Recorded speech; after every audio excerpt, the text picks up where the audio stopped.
우리 같이 봉독하도록 하겠습니다. 사사들이 치리하던 때에 그 땅에 흉년이 기니라. 유다 베들레헴의 한 사람이 그의 아내와 두 아들을 데리고 모압 지방에 가서 거류하였는데 그 사람의 이름은 엘리멜렉이요 그의 아내의 이름은 나오미요 그의 두 아들의 이름은 말론과 기륜이니 유다 베들레헴 에고라 사람들이더라.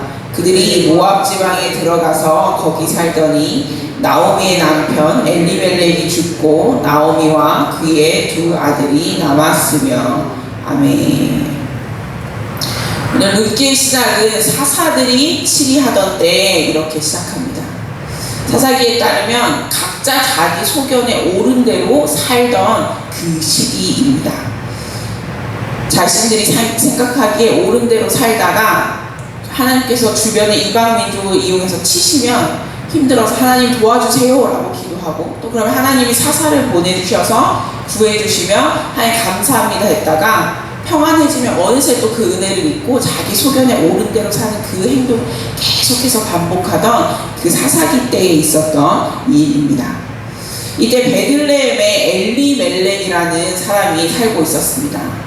제 기억 속에는 베들레헴 하면 예수님이 태어나신 곳 이렇게밖에 생각이 안 나는데, 사실 이때 베들레헴은 신앙적으로 타락하고 굉장히 불법이 성행하는 그런 도시였습니다. 사사기에 자기가 있어야 하는 곳을 떠나서 다른 곳으로 가다가 미가라는 사람을 만나서 그 사람이 우리 집에 와서 제사장 하지 않을래? 라고 말하니까 자기가 제사장이 아님에도 불구하고 하나님이 말씀하신 그런 정결의식 하나도 안 치르고 그래요 좋아요 할게요 라면서 월급을 받고 그 개인의 집에 제사장이 되었던 레위인도 베들레헴 출신이었습니다. 그리고 또 사사기에 자기 첩이 집을 나가서 그 부인을 찾으려고 부인의 친정에 갔다가 돌아오는 길에 자기 부인이 베냐민 지파의 성에 머무르다가 그 첩이 죽임을 당해서 너무 그 억울한 일을 당했던 그 레위인도 첩을 얻었던 곳이 바로 이 베들레헴이었습니다.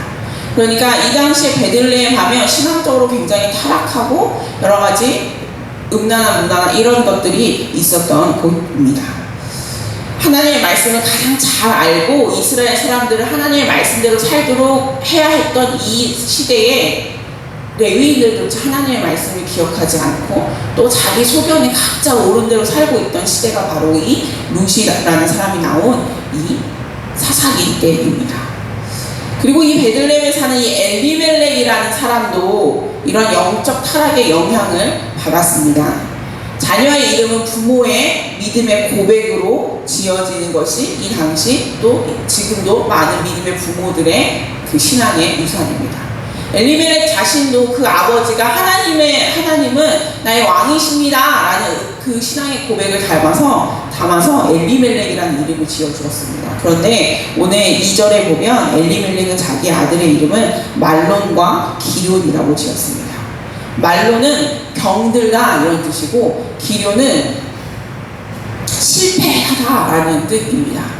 자기 아들의 이름을 그렇게 지었다는 건 믿음의 고백이라 보기 어렵고, 아마 우리 아기들 뱃속에 있을 때 그 태명 지어줄 때 아무거나 이렇게 입에 부르기 쉽고 뭐 옛날에 뭐 개똥이 뭐 이런 것처럼 그런 아명을 지어줘야 애가 건강하게 산다 라고 말했던 것처럼 그런 액땜하는 식의 그 문화의 영향을 받아서 그런 이름을 짓지 않았을까라는 생각을 합니다. 자기 아버지에게는 그 하나님의 그 거룩하신 이름을 자기 이름에 엘이라는 이름이 들어갔는데 자기 자녀의 이름에는 전혀 신앙의 전승이 이루어지지 않고 있는 모습을 보고 있습니다. 왜 그랬을까?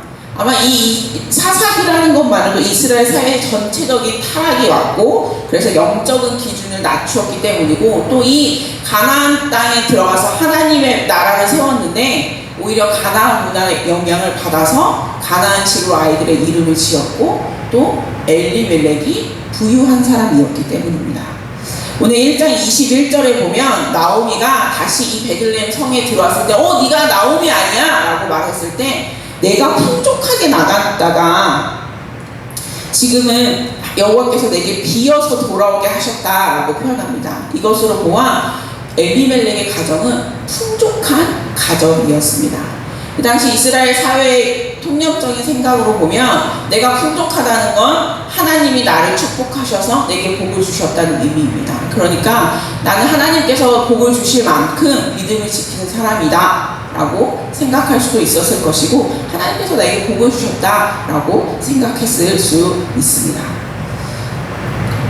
그러나 그의 신앙은 베들레헴 사람들과 다르지 않았습니다. 자기 아들에게 하나님의 방법으로 이름을 지어주는 것이 아니라 그 주변에 모압 땅에 또 그 가나안 문화에 찌들어진 그 이름을 지어주고 있었기 때문입니다. 그러나 엘리멜렉은 자기 자신을 잘 알지 못했던 것 같습니다. 왜냐하면 엘리멜렉은 1절에 보면 이스라엘 땅에 흉년이 들자 자기 가족을 데리고 베들레헴을 떠나서 모압 지방으로 이사를 갑니다. 1절에서 보면 엘리멜렉은 모압 지방에 가서 거류하였는데 이렇게 말합니다. 거류하였다는 건 잠깐 그 지방에 지내러 갔다는 겁니다. 그러니까 흉년이 드니까 우리가 잠깐 모압 지방에 피했다가 이따 베들레헴 땅이 회복되면 우리 다시 이사오자, 이런 마음으로 이사를 갔다는 겁니다.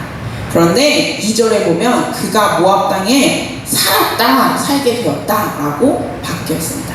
잠깐 거기 거주하러 갔다가 거기에 눌러 살게 된 것입니다. 엘리멜렉이 어떤 마음이었을까, 저라면 어땠을까 이렇게 대입해서 생각해 봤습니다. 아마 하나님의 말씀을 잠깐 이게 어기고 갔다가, 뭐 옛날에 아브라함도 그랬는데 하나님께서 다시 돌려주신 것처럼 나도 잠깐 갔다가 다시 금방 돌아올 수 있지 않을까? 뭐 그런 생각이지 않았을까 합니다. 그런데 그게 착각이었습니다. 자신을 제대로 돌아보지 않고 또 자기 신앙의 상태를 제대로 알지 못하니 이 흉년이라는 거, 하나님의 말씀이, 하나님이 이런 때 우리 항상 이 가나안 땅이 아니고 지금 약속의 땅이 된 이 땅에 하나님께서 늘 풍년을 주신다고 했는데 풍년이 아니니까 내가 잠깐 갔다도 하나님이 용서해 주시지 않을까, 받아주시지 않을까, 이런 마음이지 않았을까 합니다. 그런데 그렇게 된다고 생각했던 엘리멜렉이, 또 나는 돌아올 수 있다라고 자신하고 떠났던 엘리멜렉이 결국은 그 땅에 돌아오지 못하고 모압 땅에서 죽었습니다. 우리는 나 자신의 신앙에 대해서, 나의 믿음에 대해서 자신하는 경우가 엘리멜렉 같은 경우가 굉장히 많이 있습니다. 이거 한 번만이야, 아니면 나는 이거 하지만 나는 금방 다시 돌이킬 수 있어, 나는 그렇게 빠지지 않아 라는 신앙적인 자신감을 가지고 있을 때가 굉장히 많습니다. 그런데 우리는 인간인지라 생각보다 그렇게 굳건하지 않습니다. 생각보다 연약하고 죄에 빠지기가 굉장히 쉽습니다. 그래서 나는 절대 안 그래 라고 아니면 나는 할 수 있다 라고 하는 확신은 굉장히 위험합니다. 그렇지 않은 분들도 있겠지만 대부분은 이번 한 번만, 아니면 이번만 그런 거야, 엄마 이번 한 번만 할게요 하지만 아이들 중에 이번 한 번만 하는 아이들은 거의 없습니다. 나는 다른 사람과 다르다고 생각하지만 대부분의 경우에 나는 다른 사람과 비슷하고, 정말 엄마 이번 한 번만 할게요 해서 정말 그걸 지킨 아이는 0.0001% 정도밖에 되지 않을까 싶습니다. 엘리멜렉도 흉년을 피해 내가 잠깐 갔다가 다시 돌아오는 거야 라고 말했지만 돌아오지 못했습니다. 그 땅에 죽었습니다. 우리가 하나님 앞에 바로 서야 하는 이유입니다. 우리가 하나님께 기도함으로 나를 제대로 알고, 또 약속의 땅, 그래야 약속의 땅을 떠나서 죄를 짓는 것이 아니라 겸손함으로 내가 옳은 대로가 아니라 어떠한 상황에도 하나님 말씀에 하나님께 옳은 대로 하는 것을 선택하고 또 나의 믿음을 지킬 수 있는 우리 그런 믿음의 사람들이 되시기를 주님의 이름으로 부탁을 드립니다.